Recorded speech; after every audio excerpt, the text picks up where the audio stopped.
In February of 2019, there was a man traveling from Kassel to Düsseldorf, Germany by train. With him, he had a 1953 vase made by Picasso himself. This thing was worth $10,000 or more. He had just bought it. It was in a shopping bag, and he put that shopping bag under his seat like a lot of us do when we're traveling. The time came to change trains. He grabbed his stuff, hopped off the train left the station, and he looks down and he doesn't have the bag with the Picasso in it. Of course, he freaks out. He calls the police. They try to locate the lost Picasso, and it's nowhere to be found. This is a tragic but relatable mistake, and although you have probably never lost a piece of art history, I'd be willing to bet that you've lost your keys, or you've left your wallet at home, or forgotten your dog because you left in such a hurry. This is a classic human error caused by one main thing. Distraction. Or maybe better put, lack of attention. Attention helps you remember whether or not you turned the stove off, and it also helps you remember vocabulary and grammar and all the things that you work so hard to learn. So today I want to explain how you can use attention to your advantage, to remember more of what you learn, more of what you study in Spanish, and forget less. So there are 3 steps in this process. First, remove distractions. Second, bring in top-down attention. And third, put it in your own words. The first one, removing distractions, is important because distractions keep our working memories from being able to retain information. Say you are meeting somebody, they're telling you their name, and right as they're telling you their name, something happens. Maybe your phone goes off. The chances of you remembering their name are pretty much 0. And so the same thing happens in your Spanish learning routine. If your phone is constantly going off, the door is open, you have the dog around, or your kids, or anything else is going on, the chances of you remembering the things that you're trying so hard to learn are slim to none. This means you're going to have to review more, practice more, just to retain the same information that you could have learned quicker if you had just given it your full attention for 10 focused minutes instead of 45 distracted minutes. So the first step is just to make sure you have a distraction-free learning space.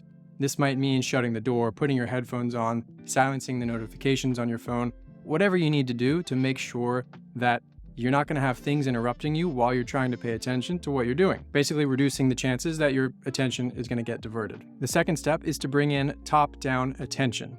This is what memory researchers call basically when we intentionally bring our attention to whatever task we're doing. So in daily life, this might mean saying stove is off and touching the stove before leaving the house on a trip so that you don't get halfway down the road and think, crap, did I turn the stove off or not?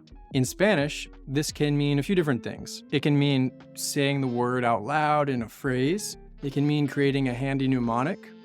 It can mean connecting that word to something that's already familiar to you. So say you're trying to learn averiguar, to figure out. So you just look at this word and whatever comes to mind. So maybe averiguar, I think iguana is in there, and ever, kind of sounds like ever. So am I ever gonna figure out what this iguana is up to? Doesn't need to make any sense as long as the meaning is somehow tied in and there's something for you to connect it with. There are a million ways you could do this, but the best one is whatever you come up with, because it should be connected with something else that you already have in your memory, in your brain, some sort of connection between this new piece of information and some piece of information that you already have. The difference between doing this and passively rehearsing a new word once is like going from trying to collect water in a colander to at least having some duct tape. It's not perfect, but it helps a lot. The third step, and this is really important, is to take whatever vocabulary or sentence structure or piece of grammar you're trying to learn, so take it and put it into your own words.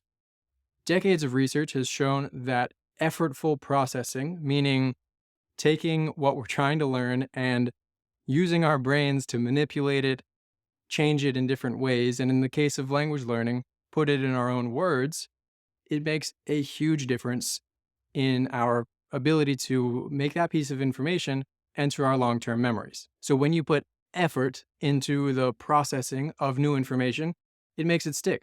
This is why people say to really learn something, you have to teach it, because we are hardwired, our brains are hardwired to remember things better when we are active participants, not just passive learners or passive listeners in the situation. And the research shows that this works and is really powerful because we are activating different meanings of the thing that we're learning and linking it to associations we already have. So when you go through this process, the chances of you remembering what you are learning go way, way up. It might be easier to sort of go through the motions in your learning process and not think actively or pay attention, but what you're doing really is just borrowing time from the future when you have to do more review. And look, there is a place for more passive learning and more active learning in your efforts, but it's important not to lean too much on the passive side of things, because the thinking, the hard critical thinking, where you force yourself to process the information, that is what makes it stick.